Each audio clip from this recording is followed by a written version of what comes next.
La Reina de las Nieves, de Hans Christian Andersen. Primer episodio. El espejo y el trozo de espejo. Pues bien, comencemos. Cuando lleguemos al final de este cuento, sabremos algo más de lo que ahora sabemos. Érase una vez un duende malvado, uno de los peores, el diablo. Cierto día se encontraba el diablo muy contento, pues había fabricado un espejo dotado de una extraña propiedad. Todo lo bello y lo bueno que en él se reflejaba menguaba y menguaba, hasta casi desaparecer. Todo lo que no valía nada y era malo y feo resaltaba con fuerza, volviéndose peor aún de lo que antes era. Los paisajes más encantadores aparecían en él como platos de espinacas hervidas, y las personas más buenas se hacían repulsivas o se reflejaban con la cabeza abajo, como si no tuvieran vientre, y con sus caras tan desfiguradas que era prácticamente imposible reconocerlas. Si se tenía una peca, se podía estar seguro de que la nariz y la boca quedarían cubiertos por ella. El diablo consideraba todo esto tremendamente divertido. Si alguien se hallaba inmerso en sus pensamientos, buenos y piadosos, aparecía en el espejo con una mueca diabólica, las carcajadas del duende diablo por su astuta invención. Todos los que acudían a la escuela de duendes, pues había una escuela de duendes, contaban por todas partes que se había producido un milagro.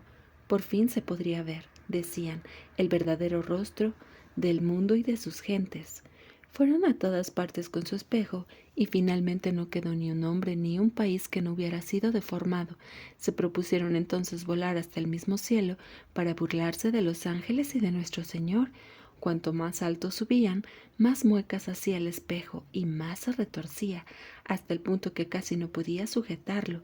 Volaron cada vez más alto, y cuando ya se encontraban cerca de Dios y de los ángeles, el espejo pataleó tan furiosamente con sus muecas que se les escapó de las manos, y vino a estrellarse contra la tierra, rompiéndose en centenares de millones, o mejor, en miles de millones de añicos, y quizás más. De esta manera hizo mucho más daño que antes, ya que la mayor parte de sus trozos apenas eran más grandes que un grano de arena, y se esparcieron por el aire llegando a todo el mundo. Cuando uno de sus diminutos fragmentos se metía en el ojo de alguien, allí se quedaba, y a partir de ese momento todo lo veían deformado, apreciando solo el lado malo de las cosas, pues cada mota de polvo de espejo conservaba la propiedad que había tenido el espejo cuando estaba entero. Lo más terrible fue que, a más de uno, alguna de estas minúsculas partículas se le alojó en el corazón, con lo que éste quedaba convertido de inmediato en un trozo de hielo. Se encontraron también algunos trozos, lo bastante grandes para ser utilizados como cristales de ventana, pero que nadie se le ocurriese mirar a través de ellos, amigos. Otros fragmentos fueron utilizados para gafas, y cuando alguien se las ponía con la intención de ver mejor, lo que contemplaba era sencillamente espantoso. El maligno reía hasta estallar de risa, cosa que a él le producía una sensación sumamente agradable. Todavía ahora andan flotando por el aire pequeños átomos de espejo. Escuchad a continuación lo que sucedió en uno de ellos. Segundo episodio. Un niño y una niña. En una gran ciudad, uno de esos lugares tan llenos de casas y de gentes, donde no hay suficiente espacio para que todos puedan tener un pequeño jardín, y donde en consecuencia los que allí vivían deben contentarse con unas cuantas macetas, había dos pobres niños que, sin embargo, tenían un jardín algo más grande que un simple tiesto de flores. No eran hermanos, pero se querían tanto como si lo fueran. Las familias vivían en sendas buhardillas, justo enfrente una de otra, allí donde el tejado de una casa tocaba casi a la de la otra. Se abrían un par de pequeñas ventanas, una en cada buhardilla. Bastaba dar un pequeño salto sobre los canalones que corrían junto a los aleros para pasar de una ventana a otra. Cada familia tenía delante de su correspondiente ventana un cajón grande de madera en el que cultivaban hortalizas que más tarde pasarían a la mesa, y en él crecía también un pequeño rosal. Los dos rosales, uno en cada cajón, crecían fuertes y hermosos. Un día, los padres tuvieron la idea de colocarlos perpendicularmente en los canalones, de modo que casi llegaban de ventana a ventana, ofreciendo el aspecto de dos verdaderos jardines. Los tallos de los guisantes colgaban a ambos lados y los rosales alargaban sus ramas, enmarcando las ventanas e inclinándose cada uno hacia el otro, pareciendo arcos de triunfo de hojas y de flores. Como los cajones estaban situados muy altos, los niños no sabían que debían trepar hasta ellos, aunque a veces les daban permiso para subir y reunirse, sentándose bajo los rosales en sus pequeños taburetes. Jugar allí era una verdadera delicia. Pero esta diversión les estaba vedada durante el invierno. Con frecuencia las ventanas se cubrían de escarcha y entonces los niños calentaban en la estufa una moneda de cobre, poniéndola a continuación sobre el helado cristal de la ventana. Conseguían así una magnífica mirilla perfectamente redonda. Detrás espiaba un ojo afectuoso, uno en cada mirilla. El niño se llamaba Kai y la niña Gerda. Durante el verano podían reunirse con solo dar un salto. En invierno había que bajar muchos pisos y subir otros tantos afuera. Los copos de nieve revoloteaban en el aire. Son abejas blancas que juegan en el aire, decía la abuela. ¿También ellas tienen una reina?, preguntaba el niño, sabiendo que las verdaderas abejas tienen. Claro que sí, decía la abuela. Vuela en medio del grupo más denso, es la más grande de todas y jamás se queda en tierra, pues en cuanto toca el suelo, vuelve a partir enseguida hacia las nubes. A menudo, en las noches de invierno recorre las calles de la ciudad, mira por las ventanas y entonces los cristales se hielan de forma extraña como si se cubrieran de flores. Sí, sí, yo lo he visto, dijeron a la vez los niños, comprobando así que la abuela no mentía. ¿Puede venir aquí la reina de las nieves?, preguntó la niña. Que venga, dijo el niño. La pondré sobre la estufa y se derretirá. La abuela le acarició los cabellos y le contó otras historias. Por la noche, cuando el pequeño Kai estaba a medio desnudarse, se subió a la silla que había junto a la ventana y cerrando un ojo, miró por su pequeña mirilla redonda. En la calle caían algunos copos de nieve. Uno de ellos, el más grande, quedó al borde del cajón de flores. El copo creció y acabó por convertirse en una mujer vestida con un maravilloso manto blanco que parecía estar hecho de millones de copos estrellados. Era de una belleza cautivadora, aunque de un hielo brillante y enceguecedor, y sin embargo tenía vida. Sus ojos centellaban como estrellas, mas no había en ellos ni calma ni sosiego. Hizo una seña con la cabeza y mirando hacia la ventana, levantó su mano. El niño se llevó tal susto que cayó de la silla. Le pareció entonces que un gran pájaro pasaba volando delante de su ventana. El día siguiente fue frío y seco, luego vino el deshielo y por fin llegó la primavera. Brillaba cálido el sol, comenzaban las yemas a despuntar en los árboles, construían sus nidos las golondrinas, se abrían las ventanas en las casas y los dos niños se sentaban de nuevo en su pequeño jardín, allá arriba, junto al canalón que discurría a lo largo del tejado. Las rosas florecían aquel año en todo su esplendor. La niña había aprendido un salmo que hacía referencia a las rosas y que le hacía pensar en las suyas cada vez que lo cantaba. Se lo enseñó a su amigo y los dos cantaron juntos. Las rosas en el valle crecen, el niño Jesús les habla y ellas al viento se mecen. Los niños se cogían de la mano, besaban los capullos acariciados por la luz pura del sol de Dios y les hablaban como si el niño Jesús hubiera estado allí. Qué maravillosos aquellos días de verano. Qué delicia estar junto a los hermosos rosales que parecían no cansarse nunca de dar flores. Kai y Creda estaban sentados mirando un álbum de niños, de animales y pájaros. Sonaron las 5 en el reloj del campanario. De repente Kai exclamó: ¡Ay, me ha dado un pinchazo en el corazón y algo me ha entrado en el ojo! La pequeña Greda tomó entre sus manos la cabeza de Kai. Él parpadeó. No, no se veía nada. Me parece que ya ha salido, dijo Kai, pero no, no había salido. Era precisamente una mota de polvo y cristal precedente del espejo. ¿Lo recordáis, verdad? El espejo del duende, el horrible espejo que hacía pequeño y feo todo lo que era bueno y hermoso, mientras que lo bajo y vil, cualquier defecto por pequeño que fuera, lo agrandaba de inmediato. Al pobre Kai se le había clavado una esquirla de cristal en su corazón, que pronto se convertiría en un bloque de hielo. No sentía ya ningún dolor, pero el cristal seguía allí. ¿Por qué lloras?, preguntó Kai a su amiguita.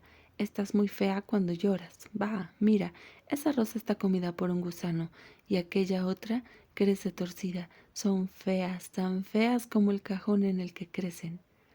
Y de una patada arrancó las dos rosas. Kai, ¿qué haces? Gritó la niña mirándole asustada. Kai arrancó aún otra rosa y rápidamente se metió por la ventana, dejando allí sola a la pequeña Gerda. Cuando poco después la niña volvió a su lado con el álbum, Kai le dijo que aquello estaba bien para los bebés, pero no para él. Si la abuela les contaba cuentos, él siempre encontraba algún motivo para burlarse, y en cuanto podía la imitaba a sus espaldas, ridiculizando sus palabras y sus gestos.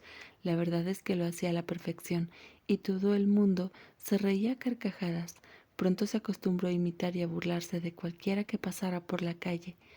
Todo lo que en los demás había de singular o de poco agradable era ridiculizado por el muchacho. La gente decía de él: «Qué inteligente es este chico». Se dedicaba incluso a mortificar a la pequeña Gerda, que le quería con toda su alma. El cristal que le había entrado en el ojo y el que se había alojado en su corazón eran la causa de todo. Sus juegos tampoco eran como antes. Se había vuelto mucho más serio.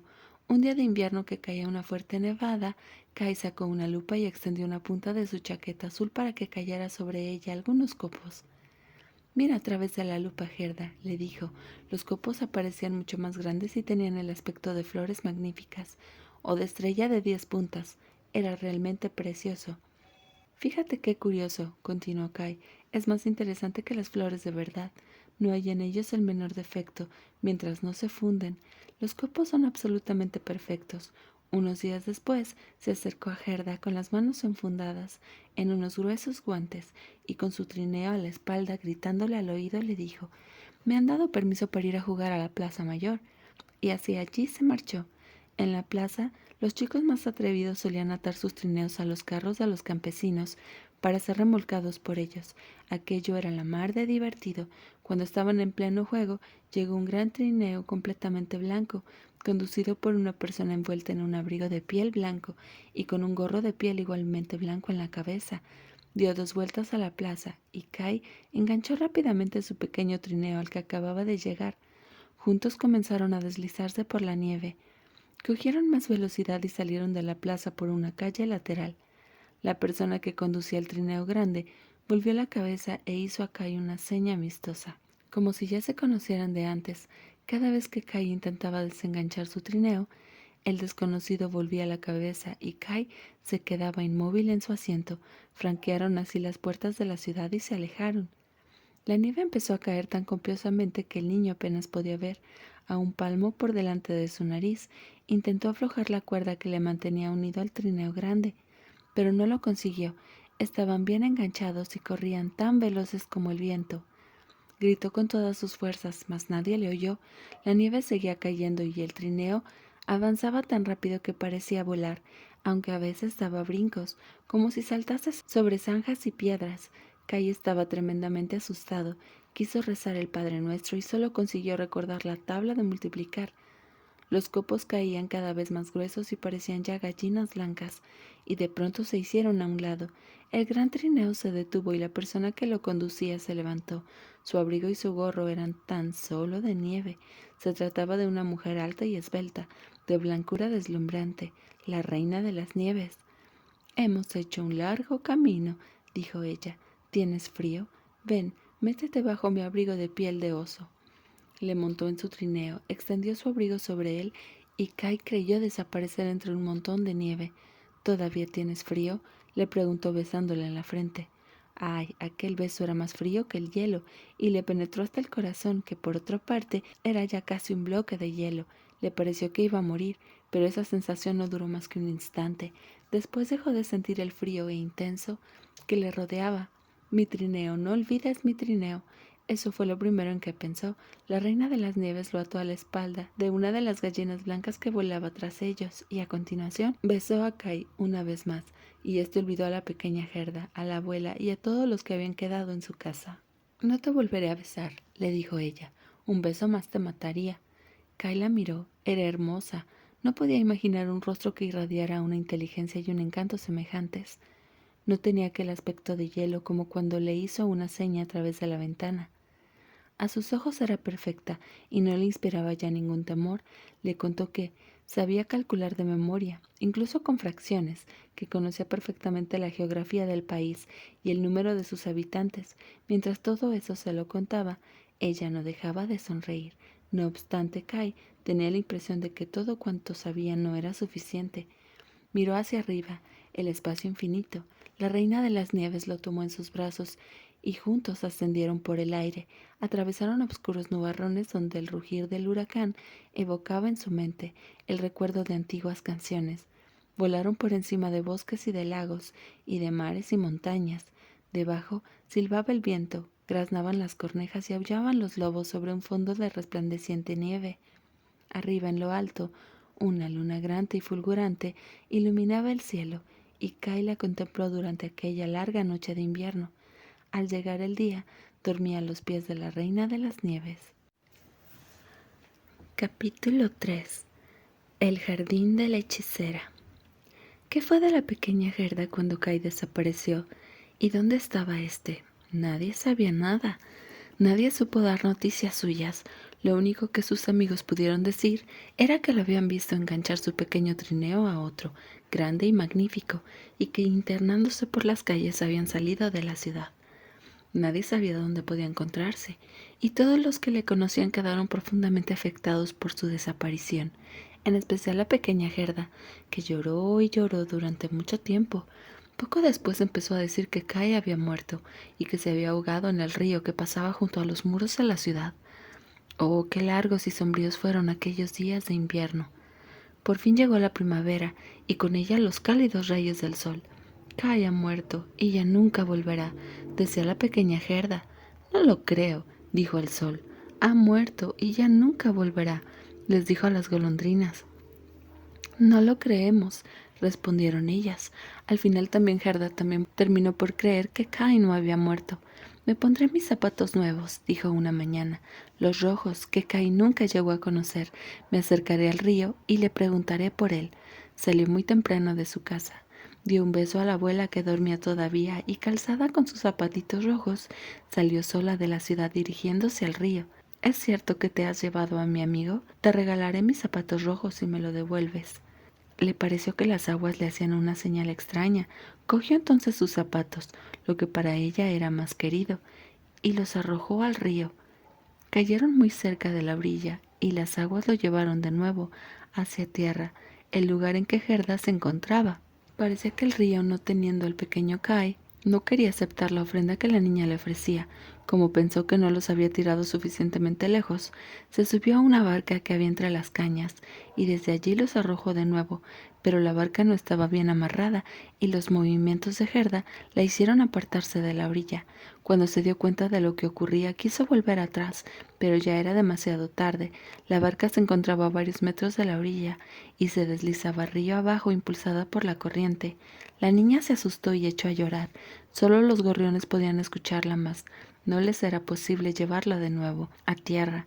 Los pajarillos volaron a su alrededor y trataban de consolarla cantando: «Aquí estamos, aquí estamos».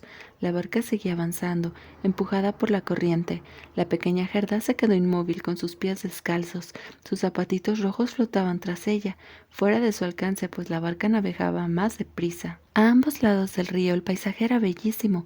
Llamativas flores y viejísimos árboles se destacaban sobre un fondo de colinas, donde pastaban ovejas y vacas, pero ni un solo ser humano se veía en parte alguna. Quizá el río me conduzca hasta el pequeño Kai, se dijo a sí misma, y ese pensamiento la puso de mejor humor. Se levantó y durante varias horas contempló las verdes y encantadoras riberas. Llegó así junto a un gran huerto de cerezas en el que se alzaba una casita con un tejado de paja y extrañas ventanas pintadas de rojo y de azul. Ante la casa, 2 soldados de madera presentaban armas a quienes pasaban por el río. Gerda les llamó, creyendo que eran soldados de verdad, pero naturalmente sin recibir respuesta. Llegó muy cerca de donde ellas se encontraban, pues el río impulsaba directamente la barca hacia la orilla. Gerda gritó entonces con más fuerza y una mujer apareció en la puerta. Era una vieja que se apoyaba en un bastón y se cubría la cabeza con un sombrero de alas anchas, pintado con bellísimas flores. Pobre niñita, exclamó la vieja, ¿cómo has venido por este río de tan fuerte corriente? ¿Cómo has recorrido tan largo camino a través del ancho mundo? La vieja se adentró en el agua, enganchó a la barca con su bastón, tiró de él y llevó a Gerda hasta la orilla. La niña se sintió feliz de estar otra vez en tierra firme, aunque tenía un cierto miedo de la vieja desconocida. Esta le dijo, ven a contarme quién eres y cómo has llegado hasta aquí. Gerda se lo contó, y la vieja, moviendo de vez en cuando la cabeza, decía, «Hmm, hmm». Una vez le hubo relatado todo, le preguntó si había visto pasar por allí al pequeño Kai. La mujer respondió que no, que Kai no había pasado ante su casa, pero que sin duda vendría y que no debía preocuparse. Ahora lo que tenía que hacer era comer sus cerezas y contemplar sus flores, mucho más bellas que las que aparecen en los libros. Además, cada una de ellas sabía contar un cuento. La vieja cogió a Gerda de la mano, entró con ella en la casa y cerró la puerta. Las ventanas estaban muy altas, los cristales eran rojos, azules y amarillos, y en el interior la luz adquiría tonalidades extrañas. Había sobre la mesa un plato de riquísimas cerezas, y Gerda comió tantas como quiso, pues para eso no le faltaba valor. Mientras comía, la vieja la peinaba con un peine de oro. Sus hermosos cabellos rubios caían rizados y brillantes enmarcando su linda carita de rosa. Siempre tuve deseos de tener una niña como tú, dijo la vieja. Ya verás qué bien nos llevamos las dos. A medida que le peinaba los cabellos, más y más la pequeña Gerda se olvidaba de Kai, su compañero de juegos, pues la vieja, aunque no era malvada, sabía de magia. En realidad, solo ponía en práctica sus artes mágicas para distraerse, y por el momento lo único que pretendía era retener a su lado a la pequeña Gerda. Con este propósito la anciana salió al jardín, extendió su cayado hacia los rosales que estaban cargados de bellísimas rosas, y al instante todos ellos desaparecieron, hundiéndose bajo la tierra negra. No quedó ni el menor rastro de ellos. La vieja temía que si Gerda veía las rosas se acordaría del pequeño Kai y querría marcharse a proseguir su búsqueda. Luego condujo a Gerda al jardín de las flores. ¡Oh, qué fragancia y qué esplendor! Había allí flores de todas las estaciones del año. En ningún libro de láminas podría encontrarse tanta belleza y variedad. La niña daba saltos de alegría y disfrutó del jardín hasta que el sol se ocultó por detrás de los cerezos. Por la noche, durmió en un magnífico lecho con mantas de seda roja bordadas con violetas azules, y tuvo unos sueños tan hermosos como los de una reina en el día de su boda. A la mañana siguiente estuvo de nuevo en el jardín, jugando con las flores bajo los cálidos ratos del sol. Así pasaron muchos días. Gerda conocía todas y cada una de las flores, y a pesar de todas las que había, tenía la sensación de que allí faltaba alguna, aunque le resultara imposible decir cuál. Un buen día, mientras estaba sentada en el jardín, se fijó en el gran sombrero de la vieja, lleno de flores pintadas, y observó que la más bella era justamente una rosa. La vieja se había olvidado de quitarla del sombrero cuando hizo desaparecer a las otras bajo tierra. No se puede estar en todo. ¿Cómo? Se dijo Gerda. No hay ninguna rosa en el jardín. Corrió hacia los macizos de flores, buscó y rebuscó, pero no consiguió encontrar ningún rosal. Muy triste se sentó en el suelo y se puso a llorar. Sus lágrimas fueron a caer precisamente sobre el lugar en que antes crecía un hermoso rosal, y del suelo regado con sus lágrimas surgió de repente un arbusto tan florido como en el momento en que la vieja lo había enterrado. La niña lo rodeó con sus brazos, besó las rosas y se acercó de las que tenía en el jardín de su guardilla y al mismo tiempo de su amigo Kai. «Oh, cuánto tiempo he perdido», exclamó la niña. «Debo encontrar a Kai. ¿Sabéis dónde está?», preguntó a las rosas. «¿Creéis que ha muerto?». «No, no ha muerto», respondieron las rosas. «Nosotras hemos estado bajo tierra donde están todos los muertos y Kai no estaba allí». «Gracias», dijo la pequeña. Fue a ver a otras flores y mirando en sus cálices les preguntó, «¿Sabéis dónde está Kai?». Pero cada flor vuelta hacia el sol soñaba su propio cuento o imaginaba su propia historia. Gerda escuchó muchos de estos cuentos, pero ninguna flor sabía nada de Kai. ¿Qué le dijo el lirio rojo? Escucha el tambor, pum, pum, no da más que dos notas, siempre igual, pum, pum. Escucha el canto fúnebre de las mujeres, escucha la llamada de los sacerdotes. Vestida con su larga túnica roja, la mujer del hindú está a pie sobre la pira. Se alzan las llamas, rodándola a ella y a su marido muerto, pero la mujer piensa en el hombre que está vivo entre la multitud, que la circunda y cuyos ojos arden más brillantes que las llamas. El fuego de sus ojos abraza el corazón de la mujer antes de ser tocada por las llamas que convertirán en ceniza su cuerpo. ¿Podrá la llama del corazón morir entre las llamas de la pira? No comprendo nada en absoluto, dijo la pequeña Gerda. Es mi cuento, respondió el lirio rojo. ¿Qué le dijo la enredadera? Al final del estrecho sendero que discurre por la montaña, se levanta una antigua mansión, una hiedra tupida, crece por sus muros desgastados y rojizos, hasta el balcón al que se asoma. Una bellísima joven se inclina sobre la balaustrada y dirige su mirada hacia el camino, más lozana que la más bella de las rosas, más ligera que una flor de manzano llevada por el viento al moverse. Los pliegues de su vestido de seda parecen susurrar: ¿cuándo llegará? ¿Te refieres a Kai?, preguntó Gerda. Solo te he contado mi sueño, un cuento, respondió la enredadera. ¿Qué le dijo el narciso de las nieves? Entre los árboles, colgada de una rama, hay una tabla suspendida de 2 cuerdas y 2 niñas están columpiando en ella. Sus vestidos son blancos como la nieve y de sus sombreros cuelgan cintas de seda verde que ondean al viento. El hermano mayor, de pie sobre el columpio, rodea las cuerdas con sus brazos para no caerse. En una mano sostiene una copa, en la otra una caña para hacer pompas de jabón. El columpio se balancea y las pompas se elevan por el aire con bonitos colores irisados. La última está todavía en el extremo del tubo y se mece con el viento. El columpio se balancea. Un perrillo negro ligero como las pompas se levanta sobre sus patas traseras. Queriendo subirse al columpio, se alza, cae, ladra, se enfada. Las risas de unos niños, unas pompas que estallan en el aire, el balanceo de un columpio, una espuma que se rompe. Esta es mi canción. Es bonito lo que cuentas, pero tu tono es triste y para nada me hablas de Kai. ¿Qué le dijeron los jacintos? Había una vez 3 hermanas encantadoras, menudas y delicadas. El vestido de la primera era rojo, el de la segunda azul y el de la tercera blanco. Cogidas de la mano bailaban a la luz de la luna junto al agua apacible. El ambiente estaba perfumado. Las 3 hermanas desaparecieron en el bosque. Aumentó la fragancia del aire. 3 féretros en lo que yacían las 3 niñas. Salieron de la espesura y se deslizaron por el lago rodeados de luciérnagas que volaban a su alrededor, como pequeñas lamparillas aladas. ¿Duermen las bailarinas? ¿O acaso están muertas? El perfume de las flores nos cuenta que están muertas. La campana de la tarde repica por los muertos. Me pones muy triste, dijo la pequeña Gerda. Tu aroma es intenso. Me haces pensar en las niñas muertas. Ay, ¿habrá muerto mi amigo Kai? Las rosas han estado bajo tierra y me aseguran que no. Tin tan, tañeron las campanas del recinto. No tocamos por el pequeño Kai, pues no le conocemos. Solo cantamos nuestra canción, la única que sabemos. Gerda se volvió hacia el ranúnculo amarillo que brillaba entre el verdor reluciente de las hojas. Era como un pequeño y luminoso sol, le dijo Gerda. Dime si lo sabes, ¿dónde puedo encontrar a mi amigo? El ranúnculo miró a Gerda y brilló con intensidad. ¿Qué canción le cantaría el ranúnculo? Probablemente él tampoco le hablaría de Kai. El primer día de la primavera, el sol de nuestro Señor lucía cálido en el cielo, acariciando con sus rayos las blancas paredes de una pequeña casita. Muy cerca florecían las primeras flores amarillas, cual oro luminoso al tibio resplandor del sol. La vieja abuela, sentada en su silla junto a la casa, esperaba la visita de su nieta, pobre y linda muchachita que trabajaba de criada. Al llegar, la chiquilla abrazó a la abuela. Había oro, oro del corazón, en este beso bendecido. Oro en los labios, oro en el fondo del ser, oro en la hora del alba.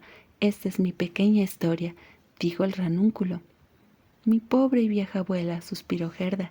Sí, sin duda está inquieta y apenada por mí, tanto como por el pequeño Kai, pero volveré pronto, llevando a Kai conmigo. Es inútil que interrogue a las flores, solo conocen su propia canción. No me da ninguna pista. Se recogió su falda para correr mejor y cuando saltaba por encima del narciso, éste le dio un golpecito en la pierna. Gerda se detuvo, miró la esbelta flor amarilla y preguntó: ¿Sabes tú algo, quizás? Se inclinó sobre el narciso. ¿Y qué fue lo que le dijo? ¿Puedo verme a mí mismo? ¿Puedo verme a mí mismo? ¡Oh, oh! ¡Qué bien huelo! Allá arriba en la buhardilla, a medio vestir, hay una pequeña bailarina. Tan pronto se sostiene sobre una pierna como lo hace sobre las 2. Todo es pura fantasía. Con el pie manda a paseo a todo el mundo y vierte el agua de la tetera sobre una pieza de tela, su corsé. La limpieza es una gran cualidad. El traje blanco está colgado en la percha, también lo ha lavado con té y después lo ha puesto a secar en el tejado. La bailarina se pone su vestido y para resaltar su blancura rodea su cuello con una toquilla de color amarilla azafrán. La pierna en alto, ahí está, erguida sobre un solo tallo. Puedo verme a mí mismo. Todo eso me resulta indiferente, dijo Gerda, no significa nada para mí, y salió corriendo hacia el otro extremo del jardín. La puerta estaba cerrada y tuvo que forzar el enmohecido picaporte que cedió. Se abrió la puerta y la pequeña Gerda con sus pies descalzos se lanzó de nuevo al vasto mundo. 3 veces se volvió para mirar hacia atrás, pero nadie la seguía. Al rato se cansó de correr, se sentó sobre una piedra, miró a su alrededor y comprobó que el verano había quedado atrás. Era otoño avanzado. No había podido darse cuenta de ello en el jardín encantado de la vieja, donde siempre brillaba el sol y había flores de todas las estaciones. Dios mío, cuánto tiempo he perdido, pensó Gerda. Estamos ya en otoño. No puedo perder tiempo descansando. Y se levantó, dispuesta a reprender su búsqueda. Ah, qué cansados y doloridos estaban sus pies, y qué aspecto tan frío e ingrato tenía todo a su alrededor. Los sauces estaban amarillentos y la niebla humedecía sus hojas que, una tras otra, iban cayendo sobre el suelo. Solo el ciruelo silvestre conservaba sus frutos, tan ásperos que hacían rechinar los dientes.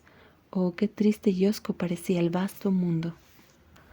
Cuarto episodio. El príncipe y la princesa. Gerda tuvo que pararse a descansar de nuevo sobre la nieve. Ante ella saltó una corneja. El ave se quedó allí un buen rato, la miró moviendo la cabeza y dijo: «Croc, croc, ¿qué tal va?». La corneja no sabía hablar mucho, pero estaba bien dispuesta hacia la niña, y le preguntó a dónde se dirigía, tan sola por el vasto mundo. Gerda reparó especialmente en esa palabra, sola, y sintió de pronto todo lo que eso significaba. Le contó su historia a la corneja y le preguntó si no había visto a Kai. La corneja sacudió la cabeza con aire reflexivo y dijo: «Posible, posible». «¿De verdad?», gritó la niña.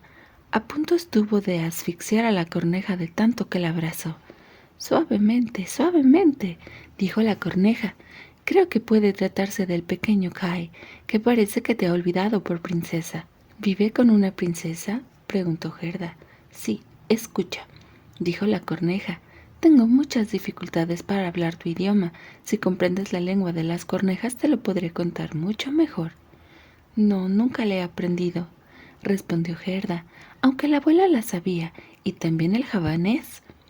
«Eso no me sirve de mucho», dijo la corneja. «En fin, te contaré lo mejor que pueda. Ya me disculparás si no me expreso bien». Y la corneja le contó lo que sabía. «En el reino del que procedo vive una princesa dotada de una inteligencia prodigiosa. Ha leído todos los periódicos que existen en el mundo y los ha olvidado. Hasta tal punto es inteligente. Hace algún tiempo, un día que se encontraba sentada en el trono, lo que según se dice no es nada divertido, se puso a canturrear una canción que decía: «¿Por qué no me casaré?». Bueno, es una idea, pensó ella, y decidió casarse, pero quería un esposo que supiera responder a sus preguntas, un hombre que no se contentara tan solo con tener un aspecto distinguido, pues eso acaba resultando demasiado aburrido. Convocó a todas las damas de honor que, al enterarse de sus proyectos, le manifestaron su aprobación.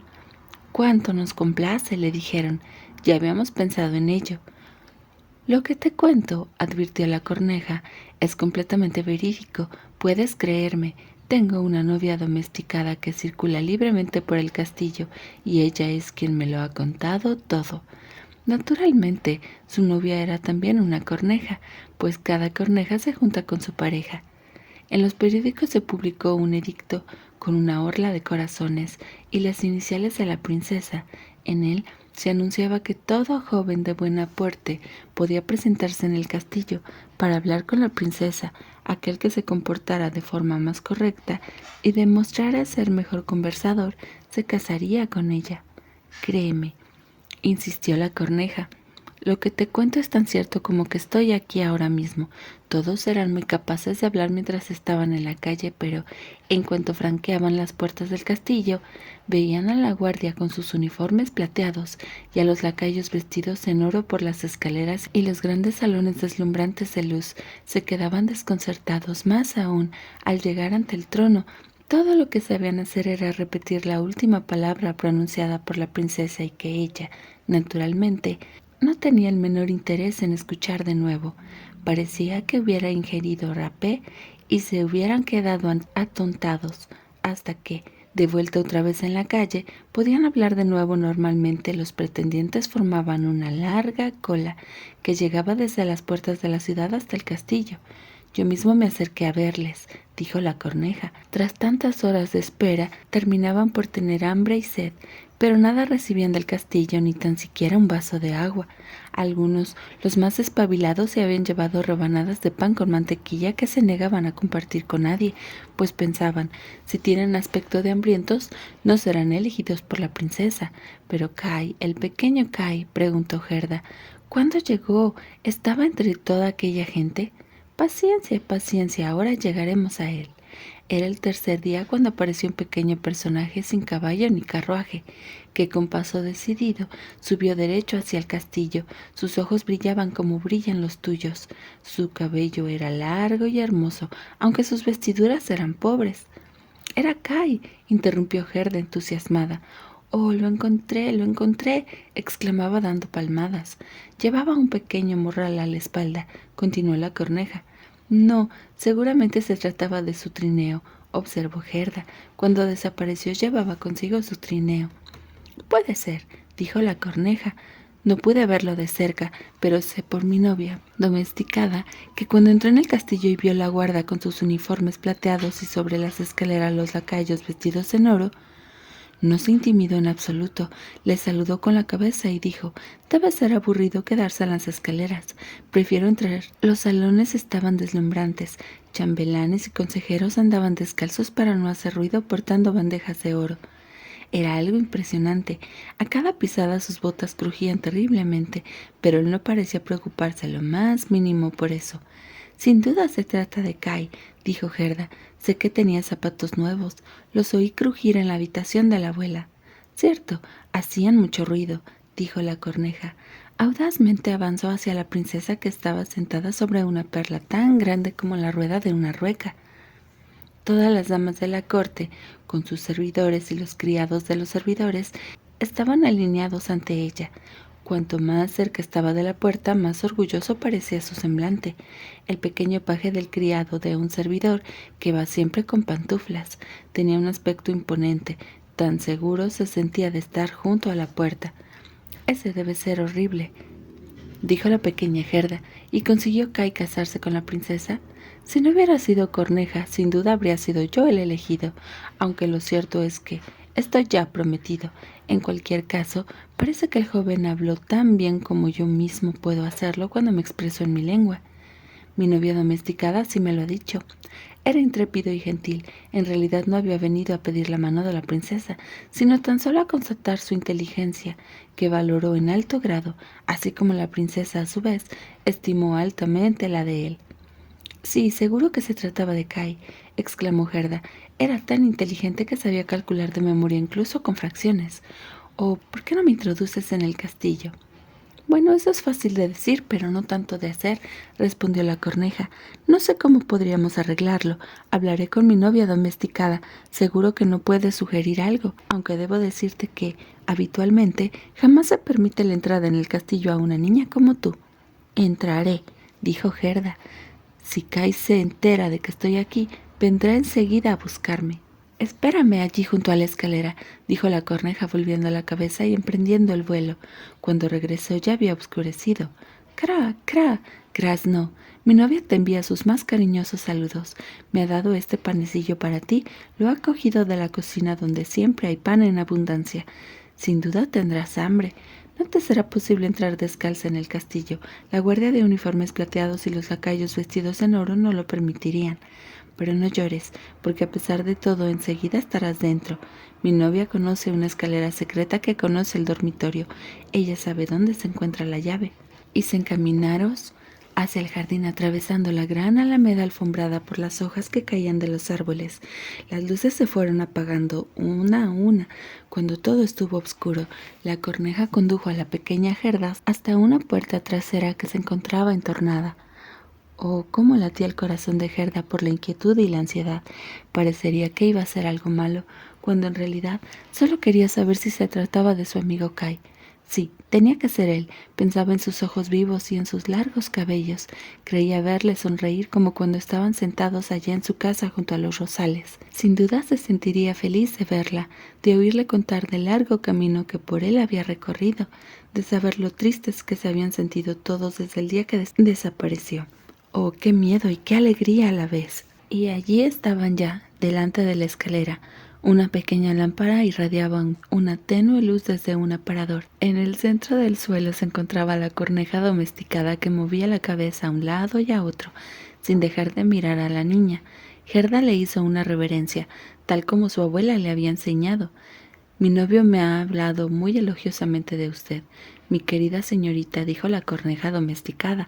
Su currículum vitae, como se suele decir, es realmente conmovedor.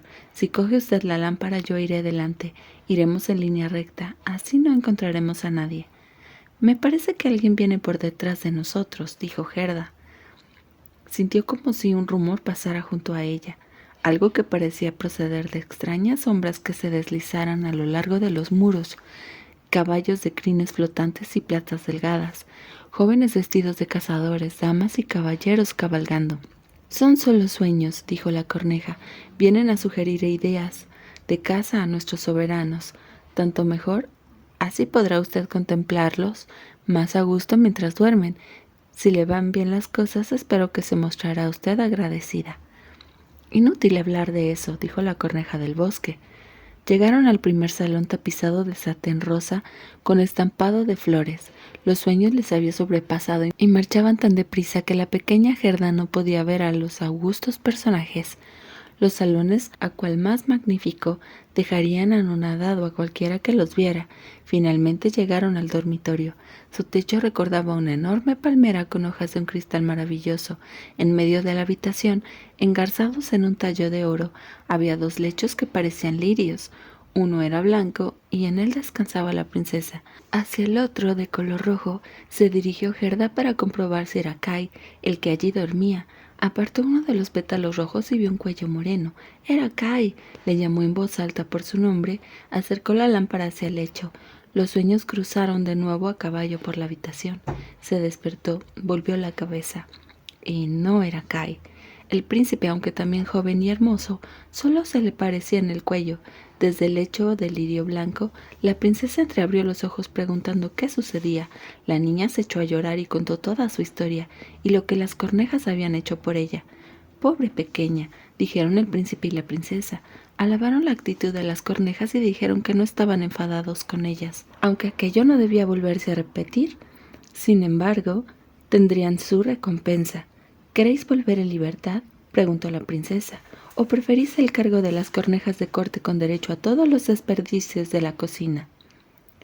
Las dos cornejas, haciendo una solemne reverencia, aceptaron el cargo que se les ofrecía, pues pensaban en su vejez y creyendo que era una buena oportunidad para asegurar su futuro. El príncipe se levantó de su lecho e invitó a Gerda a que se acostara en él. Era todo lo que podía hacer por ella. La niña juntó sus manitas y pensó, «Qué buenos son los hombres y los animales». Cerró los ojos y durmió profundamente. Los sueños regresaron enseguida por el aire, mas esta vez como ángeles de Dios que arrastraban un pequeño trineo en el que iba sentado Kai. Pero aquello eran solo ensoñaciones que desaparecieron en el mismo momento que la niña se despertó. A la mañana siguiente la vistieron de pies a cabeza con sedas y terciopelos, le ofrecieron quedarse en el castillo donde tan feliz podría ser, pero ella tan solo quería un pequeño carro con un caballo y un par de zapatitos para lanzarse de nuevo por esos mundos de Dios a proseguir la búsqueda de Kai. Le regalaron un par de zapatos y un manguito, le dieron también un hermoso traje, y cuando se dispuso a partir se encontró con una magnífica carroza de oro que la esperaba ante la puerta. Sobre ella, el escudo con las armas de los dos príncipes brillaban como una estrella. Cocheros, sirvientes y postillones, pues también había postillones, vestían libreas bordadas con coronas de oro. El príncipe y la princesa ayudaron a Gerda a subir al coche y le desearon buen viaje. La corneja domesticada, ahora ya casada, la acompañó durante las 3 primeras leguas. Se sentó a su lado, ya que no podía soportar ir en dirección contraria a la marcha. La otra corneja se quedó en la puerta batiendo sus alas. No podía acompañarlas, pues desde que tenía un cargo en la corte y comida en abundancia, sufría de fuertes dolores de cabeza. La carroza estaba abarrotada de bizcochos y bajo el asiento había gran cantidad de frutas y panes de especias. Adiós, adiós, se despidieron el príncipe y la princesa. La pequeña Gerda lloró y también la corneja del bosque. Recorrieron las 3 primeras leguas y la corneja domesticada tuvo que decirles adiós. Fue una separación muy penosa. Voló hacia un árbol y agitó sus alas negras hasta que la carroza, que brillaba como el sol, se perdió de vista tras un recodo del camino. Quinto episodio. La hija del bandido. Atravesaban un bosque sombrío donde la carroza resplandecía como una antorcha, lo que llamó la atención de los bandidos. No podían dejar escapar aquella presa. ¡Es de oro! ¡Es de oro!, gritaron, precipitándose sobre ella. Detuvieron a los caballos, dieron muerte a los cocheros y sacaron del coche a la pequeña Gerda. Está rolliza y hermosa, la han cebado con pan de especias, dijo la mujer al bandido, que tenía una barba enmarañada y unas cejas que le caían hasta los ojos. Es tierna como un cordero cebón, qué rica estará. Y diciendo esto sacó su afilado cuchillo que brilló con resplandor siniestro. ¡Ah!, chilló la mujer. Su propia hija, a la que llevaba a la espalda, le acababa de propinar un tremendo mordisco en la oreja. La muchacha era salvaje y mal educada, como no se puede imaginar. «Maldita niña», exclamó la madre, que no pudo así matar a Gerda. «Quiero esta niña para que juegue conmigo», dijo la hija del bandido. «Quiero que me dé su manguito y su vestido y que duerma conmigo en la cama». Y la mordió de nuevo con tal fuerza que la mujer dio un salto en el aire retorciéndose, mientras los bandidos se echaban a reír diciendo: «Mirad cómo baila con su hija». «Quiero montar en la carroza», gritó la hija del bandido. Y cuando la chiquilla quería algo, había que dárselo, pues además de consentida, era terca como ella sola. Tomó asiento junto a Gerda en la carroza y se adentraron por el bosque traqueteando entre tocones y malezas. La hija del bandido era tan alta como Gerda, aunque más fuerte, más ancha de hombros y de piel más oscura. Sus ojos, de un negro intenso, revelaban una expresión de tristeza. Cogió a la pequeña Gerda por la cintura y le dijo: «No te matarán mientras yo no me enfado contigo. ¿Eres una princesa?» «No», dijo la pequeña Gerda, contando lo que le había ocurrido y lo mucho que quería al pequeño Kai. La hija del bandido miraba con aire grave, hizo un movimiento de cabeza y dijo: «No te matarán, ni siquiera aunque yo me enfado contigo. En ese caso seré yo misma quien lo haga». Secó los ojos de Gerda y metió sus manos en el bello manguito tan suave y caliente que era. La carroza se detuvo. Se encontraban en el patio del castillo de los bandidos, cuyos muros estaban agrietados de arriba a abajo. Cuervos y cornejas salieron volando de agujeros y grietas, y 2 grandes perrazos con aspecto de poder devorar a un hombre daban grandes brincos, aunque no ladraban, pues les estaba prohibido. En la sala central, grande, vieja y con las paredes recubiertas de hollín, ardía una gran hoguera en medio del enlosado. El humo se acumulaba junto al techo y debía buscar por sí mismo una salida. En el fuego hervía un caldero de sopa y, ensartados con un pincho, se asaban varios conejos y liebres. «Esta noche dormirás conmigo y con mis animales», dijo a Gerda, la hija del bandido. Cuando hubieron comido y bebido, se dirigieron a un rincón donde se amontonaba la paja y las mantas. Por encima de sus cabezas, sobre vigas y traviesas, había cerca de 100 palomas. Parecían dormidas, aunque giraron ligeramente sus cabezas a la llegada de las niñas. «Son todas mías», dijo la hija del bandido, y atrapando a una de las que estaban más próximas, la sujetó por las patas y la sacudió, mientras la paloma agitaba las alas. «Bésala», gritó, arrojando al animal a la cara de Gerda. «Estos son la chusma del bosque», continuó, mostrándole los barrotes que cerraban un agujero en lo alto del muro. «Si no se los tiene bien encerrados, se echan a volar de inmediato y desaparece. Y este es mi viejo amigo B», y tiró de los cuernos a un reno atado a la pared con una cuerda sujeta con un anillo de cobre pulimentado que le rodeaba el cuello. También a ese hay que sujetarlo bien, de lo contrario se soltaría y se iría. Todas las noches le acaricio el cuello con mi cuchillo y se muere de miedo. La niña sacó un largo cuchillo de una rendija que había en la pared y lo pasó por el cuello del reno. El pobre animal coseó, mientras la hija del bandido se reía a carcajadas. Luego de un empujón, tiró a Gerda sobre la cama. ¿No vas a dejar el cuchillo mientras duermes?, preguntó Gerda, que miraba la hoja con temor. Duermo siempre con mi cuchillo, respondió la hija del bandido. Nunca se sabe lo que puede ocurrir. Pero cuéntame más sobre lo que hace un momento decías del pequeño Kai, y sobre por qué te has aventurado a recorrer el mundo. Gerda continuó su relato, mientras las palomas del bosque se arrullaban allá arriba en su jaula, y las otras dormían. La hija del bandido pasó su brazo alrededor del cuello de Gerda, y sin dejar de sujetar el cuchillo con la otra mano, se durmió, y pronto se le oyó roncar. Sin embargo, Gerda no podía cerrar los ojos, no sabía si iba a vivir o a morir. Los bandidos estaban sentados alrededor del fuego, cantaban, bebían, y la vieja bailaba de forma estrafalaria. ¡Oh, qué horrible espectáculo! Entonces las palomas del bosque dijeron: «Cru, Cru, hemos visto a tu amigo Kai». Una gallina blanca llevaba su trineo y él iba sentado en él de la reina de las nieves, que voló sobre el bosque cuando nosotras estábamos en el nido. Sopló sobre nuestros pequeños y todos murieron salvo nosotros. Cru, Cru, ¿qué es lo que me decís?, preguntó Gerda sobresaltada. ¿Dónde iba la reina de las nieves? ¿Podéis decírmelo? Seguramente se dirigía a Laponia, donde hay siempre hielo y nieve. No tienes más que preguntar al reno, que está atado con la cuerda. Allí hay una gran cantidad de nieve y hielo, dijo el reno. Es muy agradable y muy hermoso. Se puede correr y saltar libremente por inmensos valles nevados. Es allí donde la reina de las nieves tiene su mansión de verano, pero su castillo está más arriba, cerca del Polo Norte, en las islas llamadas Spitzberg. «Oh, Kai, querido Kai», suspiró Gerda. «¿Vas a estarte quieta de una vez?», le gritó la hija del bandido. «O te callas o sentirás mi afilado cuchillo en tu barriga». Por la mañana, Gerda le contó todo lo que le habían dicho las palomas del bosque. La hija del bandido adoptó una expresión grave, movió la cabeza y dijo: «Eso me da igual, eso me da igual. ¿Sabes tú dónde está Laponia?», le preguntó al reno. «¿Quién podría saberlo mejor que yo?», respondió el animal con los ojos humedecidos. «Allí nací y allí me crié, saltando por los campos cubiertos de nieve». «Escucha», dijo a Gerda la hija del bandido, «ya ves que todos los hombres han salido, pero mi madre todavía sigue aquí. Más tarde, hacia el mediodía, suele beber un trago de aquella botella y después se echa un sueñecito. Entonces podré hacer algo por ti». Saltó de la cama, se abalanzó sobre el cuello de su madre y tirándole de los bigotes le dijo: «Buenos días, mi querida cabra». La madre le dio tal papirotazo en la nariz que se la dejó entre roja y azul, pero eso entre ellos no era más que una muestra de cariño.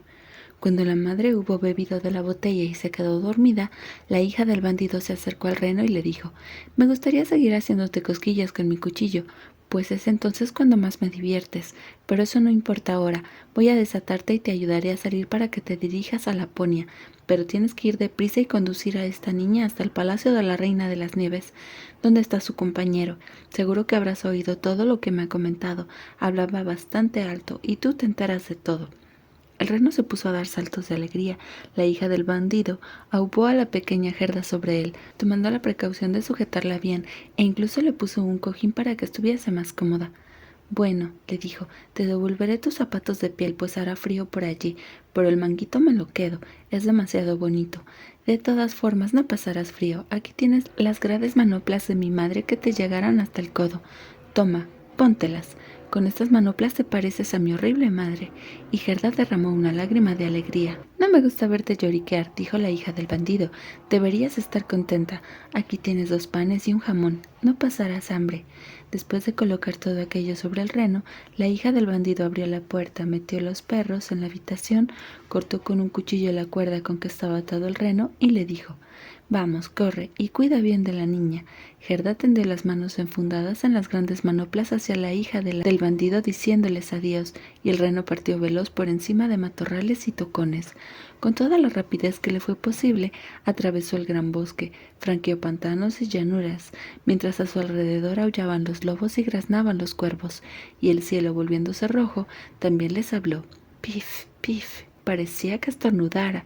«Son mis viejas amigas las auroras boreales», dijo el reno. «Mira qué resplandores. y siguió corriendo día y noche sin descanso. Comieron los panes, el jamón y llegaron a Laponia. Sexto episodio: la Lapona y la fineza. Se detuvieron ante una pequeña cabaña. Tenía un aspecto muy pobre, con un tejado que descendía hasta el suelo y una puerta tan baja que para entrar o salir de ella había que arrastrarse por el suelo. Vivía allí una vieja lapona que estaba cociendo pescado en una lámpara de aceite de bacalao. El reno le contó toda la historia de la niña, aunque antes le había contado la suya, que consideraba mucho más importante. Gerda estaba tan entumecida por el frío que apenas podía hablar. «Ah, pobres de vosotros», dijo la lapona, «os queda todavía un largo camino. Tenéis que hacer más de 100 leguas para llegar a Finlandia, allí donde las auroras boreales aparecen cada noche. Tiene la reina de las nieves su morada. Como no tengo papel, os escribiré una nota en un rozo de bacalao seco. Deberéis entregárselo a una mujer finlandesa, amiga mía, que vive por allí. Ella podrá informaros mejor que yo». Cuando Gerda hubo entrado en calor después de haber comido y bebido algo, la lapona escribió unas palabras sobre el bacalao, recomendando a Gerda que tuviese buen cuidado de no perderlo. Esta lo colocó sobre el reno, que de un salto reemprendió la marcha. Tuvieron la ocasión de contemplar deliciosas auroras boreales de hermosos tonos azulados y llegaron a Finlandia. Llamaron a la chimenea de la mujer finlandesa, pues su casa era una chimenea que ni siquiera tenía puerta. Dentro, el calor era tal que la mujer estaba casi desnuda. Era pequeña y muy sucia. Desvistió enseguida a la pequeña Gerda, le quitó las manoplas y los zapatos, pues de lo contrario no habría podido soportar el calor, y puso un trozo de hielo sobre la cabeza del reno. Luego leyó lo que a su amiga lapona había escrito en el bacalao seco. 3 veces lo leyó, hasta aprenderlo de memoria, y después echó el bacalao a la olla. Era comida, y ella nunca dejaba que la comida se echara a perder. «Tú eres muy hábil», dijo el reno. «Sé que puedes atar todos los vientos del mundo con un hilo. Si el capitán de barco deshace un nudo, tiene buen viento. Si deshace el segundo, el viento arrecia. Y si deshace el tercero y el cuarto, se levanta un huracán capaz de asolar los bosques». «¿No quieres dar a la niña una poción que le dé fuerza de 20 hombres y le permita llegar hasta la reina de las nieves?» «¿La fuerza de 20 hombres?», repitió la finlandesa. «Sí, eso sería suficiente». Se acercó a una estantería y cogió un gran rollo de piel que desenrolló cuidadosamente. Había escritos en él unos extraños signos. La mujer leyó y unas gotas de sudor aparecieron en su frente. El reno intercedió de nuevo por la niña, y ésta miró a la finlandesa con ojos tan suplicantes que la mujer parpadeaba, y se llevó al reno a un rincón donde, poniéndole otro trozo de hielo en la cabeza, le dijo en voz baja: «El pequeño Kai es efectivamente en casa de la reina de las nieves. Allí se encuentra a gusto y nada echa en falta. Cree que está en el mejor lugar del mundo, aunque eso es debido tan solo a que un pedacito de cristal se le clavó en el corazón y otro se le introdujo en el ojo. Si no se le extirpan esos cristales, jamás volverá a ser un hombre, y la reina de las nieves conservará para siempre su dominio sobre él. ¿No puedes dar a la niña alguna poción que le confiera poder para lograr su propósito?» «No puedo procurarle un poder mayor del que ya tiene. ¿No ves el alcance de su poder? ¿No ves cómo hombres y animales la ayudan y cómo descalza ha recorrido un camino tan largo? Su fuerza reside en el corazón y nosotros no podemos acrecentarla. Su poder le viene dado por el hecho de ser una niña dulce e inocente. Si por sí misma no consigues llegar a Kai, nada podremos hacer nosotros. A 2 leguas de aquí comienza el jardín de la reina de las nieves. Llévala hasta allí y déjala junto al arbusto de bayas rojas. No pierdas tu tiempo charlando y apresúrate a volver». La finlandesa cogió en sus brazos a la pequeña Gerda y la subió de nuevo sobre el reno, que corrió con todas sus fuerzas. «Oh, no llevo mis zapatos, ni tampoco las manoplas», gritó Gerda. Acaba de darse cuenta al sentir el horrible frío que hacía afuera, pero el reno no se atrevió a detenerse. Siguió corriendo hasta llegar al arbusto de las bayas rojas. Allí depositó a Gerda en el suelo, le dio un beso y unas lágrimas gruesas corrieron por las mejillas del animal. Se volvió y regresó tan rápidamente como pudo. Allí se quedó la pobre Gerda sin zapatos ni guantes, en plena Finlandia, terrible y glacial. Echó a correr y un verdadero regimiento de enormes copos de nieve le salieron al encuentro. No caían del cielo, que estaba muy claro e iluminado por una aurora boreal. Los copos corrían a ras de tierra, y cuanto más se le acercaban, mayor era su tamaño. Gerda recordó los grandes y perfectos que le habían parecido cuando los había observado con la lupa. Pero estos eran la vanguardia de la Reina de las Nieves, y tenían un aspecto terrible, como seres vivos que tomaban las formas más extrañas. Unos parecían horrorosos puercoespines, otros eran como madejas de serpientes enmarañadas que adelantaban amenazadoramente sus cabezas. Otros, por fin, recordaban a pequeños osos rechonchos de pelo crespo. Todos los copos de nieve parecían dotados de vida y tenían una blancura resplandeciente. La pobre Gerda se puso a rezar un Padre Nuestro.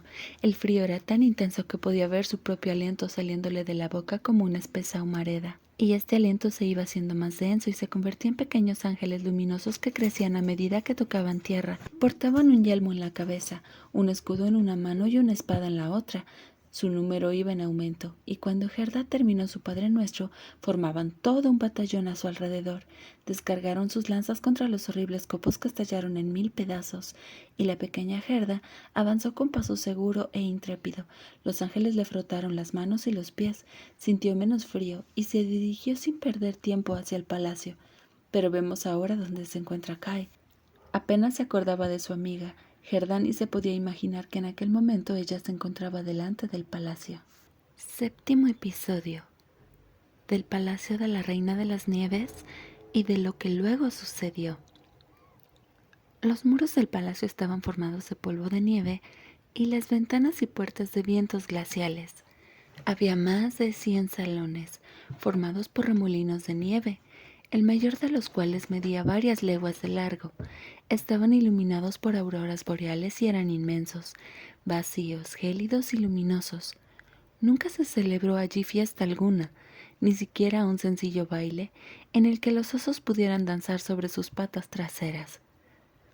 Haciendo gala de sus maneras distinguidas, al son de la música de los tempestuosos vientos polares, jamás tuvo lugar ninguna reunión en la que poder jugar y divertirse, ni siquiera una simple velada en la que las señoritas zorras blancas charlaran en torno a unas tazas de café. Los salones de la Reina de la Nieve eran desolados, grandes y fríos. Las auroras boreales aparecían y desaparecían con tanta exactitud que se podía prever el momento en que su luz sería más intensa y aquel en que serían más tenue. En medio del inmenso y desnudo salón central había un lago helado. El hielo estaba roto en 1000 pedazos, pero cada uno de ellos era idéntico a los otros. Una verdadera maravilla. En el centro del lago se sentaba la Reina de las Nieves. Cuando permanecía en palacio, pretendía reinar sobre el espejo de la razón, el mejor, el único de este mundo. El pequeño Kai estaba amoratado por el frío, casi negro, aunque él no se daba cuenta de ello, pues el beso que le diera la Reina de las Nieves le había insensibilizado para el frío y su corazón estaba, innecesario decirlo, igual que un témpano. Iba a un lado para otro cogiendo trozos de hielo, planos y afilados que disponía de todas las formas posibles, con un propósito determinado. Hacía lo mismo que nosotros cuando con pequeñas piezas de madera recortadas intentamos componer figuras. Kai también formaba figuras y sumamente complicadas. Era el juego del hielo de la razón. A sus ojos, estas figuras eran magníficas y su actividad tenía una enorme importancia. El fragmento de cristal que tenía en el ojo era la causa de todo. Construía palabras con trozos de hielo, pero nunca conseguía formar la palabra que hubiera deseado. La palabra eternidad. La Reina de las Nieves le había dicho: cuando logres formar esa palabra, serás tu propio dueño. Te daré el mundo entero y un par de patines nuevos. Pero por más que lo intentaba, nunca lo conseguía. Voy a emprender un vuelo hacia los países cálidos, le dijo un día la Reina de las Nieves. Echaré un vistazo a las marmitas negras. Así llamaba ella a las montañas que escupen fuego, como el Etna y el Vesubio. Las blanquearé un poco. Eso les sentará bien a los limoneros y a las viñas. La Reina de las Nieves emprendió el viaje, y Kai quedó solo en aquel gélido y vacío salón de muchas leguas de largo. Contemplaba los trozos de hielo, reflexionaba profundamente concentrándose al máximo en su juego. Permanecía tan inmóvil y rígido que daba la impresión que hubiera muerto de frío. Fue entonces cuando la pequeña Gerda entró en el palacio por su puerta principal, construida con vientos glaciales, pero Gerda recitó su oración de la tarde y los vientos se apaciguaron, como si hubiesen querido dormir. Se adentró por los grandes salones vacíos y vio a Kai. Lo reconoció, le saltó al cuello, le estrechó entre sus brazos y gritó: «Kai, mi querido Kai, por fin te encontré». Pero Kai permaneció inmóvil, rígido y frío, y Gerda lloró, y sus lágrimas cálidas cayeron sobre el pecho del muchacho, llegando hasta su corazón, y fundieron el bloque de hielo, e hicieron salir de él el pedacito de cristal que allí se había alojado.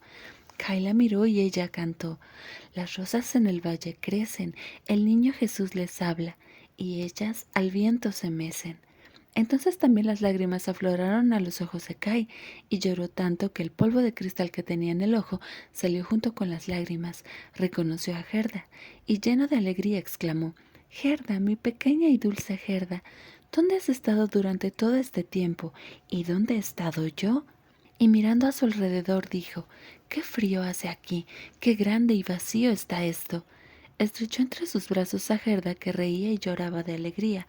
Su felicidad era tan grande que incluso los trozos de hielo se pusieron a bailar a su alrededor, y cuando, fatigados, se detuvieron para descansar, formaron precisamente la palabra que la reina de las nieves había encargado a Kai que compusiera: la palabra eternidad. Era pues su propio dueño, y ella debería darle el mundo entero y un par de patines nuevos. Gerda besó las mejillas, que recobraron su color rosado. Le besó en los ojos, que brillaban como los suyos. Besó sus manos y sus pies, y se sintió fuerte y vigoroso. La reina de las nieves podía ver cuanto quisiera. Kai tenía su carta de libertad. La reina de las nieves podía venir cuando quisiera. Kai tenía su carta de libertad escrita en brillantes trozos de hielo. Se cogieron de la mano y salieron del palacio. Hablaron de la abuela y de los rosales que crecían en el tejado. Los vientos habían amainado hasta desaparecer por completo, y el sol brillaba en el cielo. Cuando llegaron al arbusto de las bayas rojas, el reno les estaba esperando. Junto a él había una joven hembra cuyas ubres estaban llenas de leche tibia, que ofreció a los dos niños tras haberles dado un beso, y los renos llevaron a Kai y a Gerda primero a casa de la finlandesa, donde se calentaron en la cabaña y proyectaron el viaje de vuelta, y después a casa de la lapona, que les había cosido trajes nuevos y les había preparado un trineo. Los dos renos, saltando a su lado, les acompañaron hasta el límite del país, donde los tallos verdes empezaban a despuntar sobre la nieve. Allí se despidieron de los renos y la mujer lapona. «Adiós», se dijeron todos. Se escuchaban ya los gorjeos de algunos pajarillos, y el bosque comenzaba a reverdecer. De la espesura salió un magnífico caballo, al que Gerda reconoció de inmediato, pues era uno de los que había tirado de la carroza de oro. Estaba montado por una jovencita con un gorro encarnado en la cabeza, y que empuñaba una pistola en cada mano. Era la hija del bandido. Se había cansado de estar en su casa y había decidido marcharse. Iría primero hacia el norte, y si el norte no le gustaba, continuaría más allá. Reconoció enseguida a Gerda, y Gerda la reconoció a ella. Se llevaron una gran alegría. «Es absurdo lo que has hecho», dijo a Kai, la hija del bandido. «Me pregunto si te mereces que te vayan buscando hasta el fin del mundo». Gerda le golpeó cariñosamente la mejilla y le preguntó por el príncipe y la princesa. «Se han marchado al extranjero», respondió la hija del bandido. «¿Y la corneja?», preguntó Gerda. «La corneja murió. La novia domesticada es ahora viuda y lleva en la pata una cinta de lana negra. Gime lastimosamente. Pero todo eso son tonterías. Cuéntame tu historia y cómo conseguiste encontrarlo». Y Gerda y Kai relataron sus aventuras. «Y aquí acaba la historia», dijo la hija del bandido. Estrechó la mano de los dos niños y les prometió que si algún día pasaba por su ciudad, se acercaría a visitarles. Después partió con su caballo a recorrer el mundo, y Kai y Gerda continuaron su camino, cogidos de la mano, en aquella deliciosa primavera, más verde y más florida que nunca. Las campanas que una iglesia repicaban a lo lejos, enseguida reconocieron las altas torres y la gran ciudad donde siempre habían vivido. Se internaron por las calles y llegaron al portal de la casa de la abuela. Subieron las escaleras y abrieron la puerta de la buhardilla. Todo se encontraba en el mismo lugar que antes. El reloj de pared seguía pronunciando su tic-tac, que acompañaba el girar de las agujas. En el momento de franquear la puerta, se dieron cuenta de que se habían convertido en personas mayores. Los rosales sobre el canalón florecían tras la ventana abierta, y allí estaban las dos sillitas. Kay y Gerda se sentaron cada uno en la suya, cogidos de la mano. Habían olvidado, como si de un mal sueño se tratara, el vacío y gélido esplendor del palacio de la Reina de las Nieves. La abuela estaba sentada a la luz del sol de Dios y leía en voz alta un pasaje de la Biblia. Si no os hacéis como niños, no entraréis en el reino de los cielos. Kay y Gerda se miraron a los ojos y comprendieron de repente del antiguo salmo: las rosas en el valle crece, el niño Jesús les habla, y ellas al viento se mecen. Allí estaban sentados los dos, ya mayores, pero niños al mismo tiempo, niños en su corazón. Era verano, un verano cálido y gozoso.